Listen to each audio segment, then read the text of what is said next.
നല്ലൊരു ചായക്കടയുണ്ട്. നമ്മുടെ അടുത്ത പ്രദേശത്താണ്.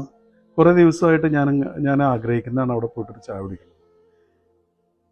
ചായക്കടയ്ക്ക് ഒരുപാട് പഴക്കമുണ്ട്. ഏതാണ്ട് ഒരു 6 പതിറ്റാണ്ട് മുമ്പ് തുടങ്ങിയിട്ടുള്ള ചായക്കടയാണ്.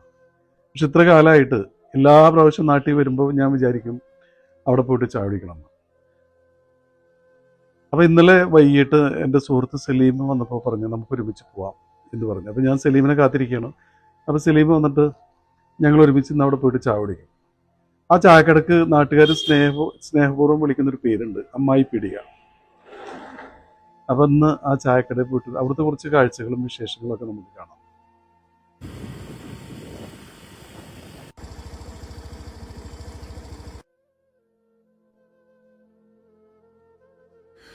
ഏതാണ്ട് 6 പതിറ്റാണ്ടുകൾക്ക് മുമ്പ് നമ്മുടെ രാജേട്ടൻ്റെ അച്ഛൻ വേലായി ചേട്ടനാണ് ഈ കട തുടങ്ങുന്നത്.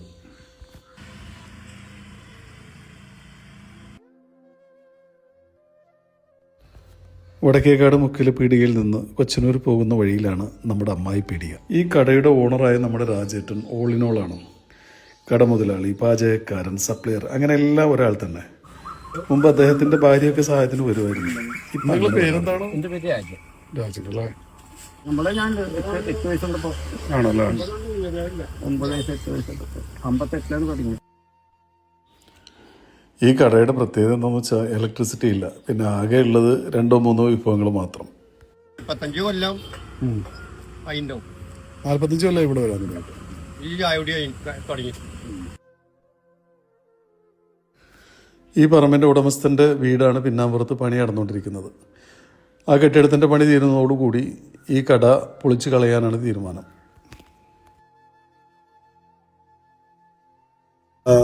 കൃഷ്ണേട്ട ഇവിടെ കുറെ വർഷമായിട്ട് വരാൻ തുടങ്ങി.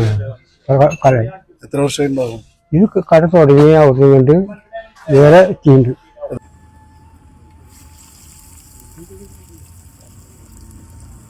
അധികം അറിയപ്പെടും അമ്മായിയുടെ പീഠ എന്ന് പറഞ്ഞാൽ. അമ്മായിയുടെ പീഠ അല്ലേ? ഇവിടെ കറണ്ട് ഇല്ല അല്ലേ? കറണ്ടില്ല. പുലർച്ചെ 4 മണി മുതൽ വൈകുന്നേരം 4 മണി വരെ ഇരിക്കാനോ വിശ്രമിക്കാനോ നേരമില്ലാതെ രാജേട്ടൻ ഇങ്ങനെ ഓടിക്കൊണ്ടിരിക്കുകയാണ്. മാസങ്ങൾക്കപ്പുറം ഈ ഓട്ടം നിലയ്ക്കും. പിന്നെ അമ്മായി പീടികയുടെ ഓർമ്മകൾ മാത്രം ബാക്കിയാവും. രാജേട്ടനോട് യാത്ര പറഞ്ഞു പിരിയുമ്പോൾ മനസ്സിലൊരു വിങ്ങലായിരുന്നു. ആ പഴയ ബെഞ്ചുകൾക്ക് ഒരുപാട് കഥകൾ പറയാനുണ്ടായിരിക്കും. പഴയ തലമുറകൾ, 2-3 തലമുറകൾ അവിടെ വന്നിരുന്ന് ചായ കുടിച്ച് വിശേഷങ്ങളൊക്കെ പറഞ്ഞിട്ടുള്ള കാര്യങ്ങൾ. എന്തായാലും ഒരിക്കലെങ്കിലും അവിടെ പോകണം, ഒരു ചായ കുടിക്കണം.